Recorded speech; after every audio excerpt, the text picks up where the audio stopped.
आपको या आपके बच्चे को टेढ़ा मेढ़ा नजर आता है, आपको लगता होगा चश्मे पहन लो और ठीक हो गया, right? But what if I tell you कि कभी कभी एस्टिग्मेटिज्म असली प्रॉब्लम नहीं होती, रियल इशू हो सकता है केराटोकोनस। जी हाँ, केराटोकोनस यानी कि कॉर्निया का लगातार पतला और कोन शेप होते जाना, और यदि टाइम पे पकड़ा नहीं गया ना, it can lead to permanent vision loss. जी हाँ, परमानेंट रोशनी का कम हो जाना।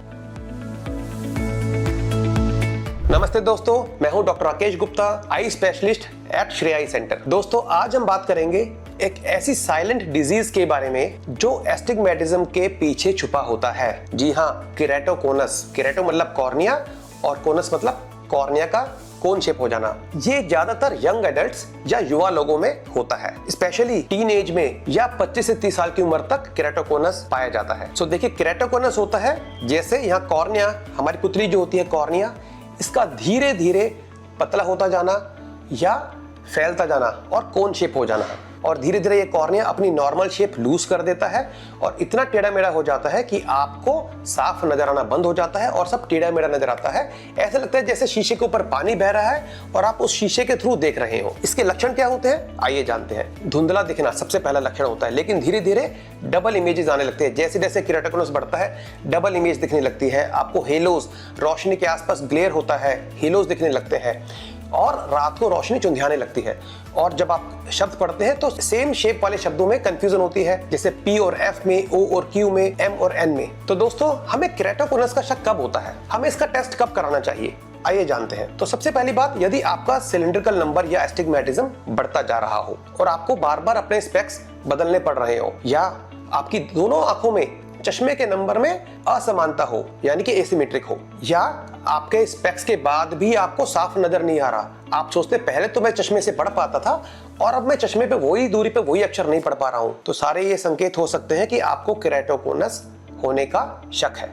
तो आइए जानते हैं कि केराटोकोनस की डायग्नोसिस यानी कि उसकी पहचान कैसे की जा सकती है। तो उसकी डायग्नोसिस के लिए एक स्पेशल टेस्ट होता है जिसे बोलते हैं कॉर्नियल टोपोग्राफी यानी कि कॉर्निया का 3D स्कैन। ये जो हमारी आंख की पुतली दिख रही है आपको, इस पुतली का हम 3D स्कैन करते हैं, और 3D स्कैन यानी कि पेंटाग्राम टोपोग्राफी करने से हमें पता चल जाता है कि आपकी कॉर्निया पतली हो रही है या फैल रही है, और यदि ऐसा है तो केराटोकोनस कंफर्म हो सकता है। और दोस्तों, ये जो टेस्ट होता है ना, पेंटाग्राम या टोपोग्राफी, ये बिल्कुल पेनलेस होता है, केवल 2 से 3 मिनट में पूरा हो जाता है।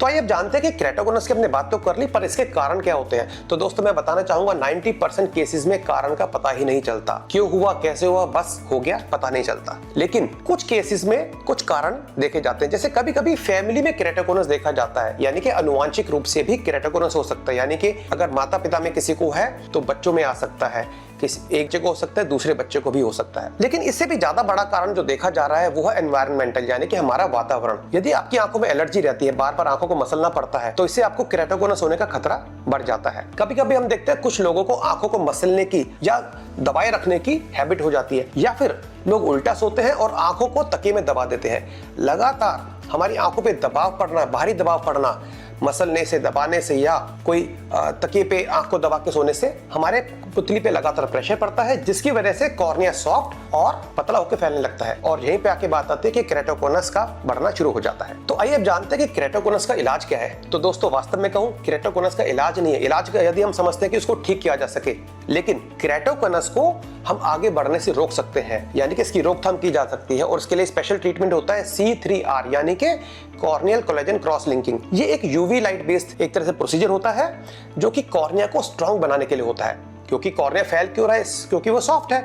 तो यदि हम उसको हार्ड कर दें तो कॉर्निया फैलना रुक जाता है, और फैलना रोकने के लिए क्रॉस लिंकिंग यानी C3R ट्रीटमेंट अवेलेबल होता है। लेकिन दोस्तों, यदि केराटोकोनस बहुत एडवांस हो चुका है तो C3R करना भी मुश्किल हो जाता है और उसका फायदा नहीं हो पाता। लेकिन घबराइए नहीं, ऐसे लोगों में कॉर्नियल ट्रांसप्लांट करने से केराटोकोनस का इलाज किया जा सकता है, और एक तरह से आपके चश्मे के नंबर को बहुत हद तक कम किया जा सकता है। और केराटोकोनस के बाद आपको चश्मा या कॉन्टैक्ट लेंस तो लगाना पड़ेगा, लेकिन केराटोकोनस एक तरह से स्टेबल हो सकता है। तो दोस्तों, एस्टिग्मेटिज्म को लाइटली मत लीजिए, खासकर यदि बढ़ रहा हो, और यदि केराटोकोनस का शक होता है और डॉक्टर आपको बताते हैं तो टेस्ट कराने में हिचकिए मत, क्योंकि आमतौर पर देखा जाता है पेरेंट्स को जब कहा जाता है तो वो बच्चों का टेस्ट कराने से घबरा जाते हैं। उनको लगता है कि टेस्ट कराएंगे तो बीमारी निकल आएगी, लेकिन यदि आपने समय पे टेस्ट नहीं कराया तो बच्चे की बीमारी बढ़ती जाएगी। तो यदि आपको या आपके किसी बच्चे को बार बार चश्मे के नंबर बदलने की शिकायत है या केराटोकोनस के जो मैंने लक्षण समझाए हैं वो लक्षण आ रहे हैं, तो आज ही श्रेया सेंटर में अपॉइंटमेंट लीजिए और पेंटागम टेस्ट कराएं। और यदि इस वीडियो में दी गई इन्फॉर्मेशन आपको पसंद आई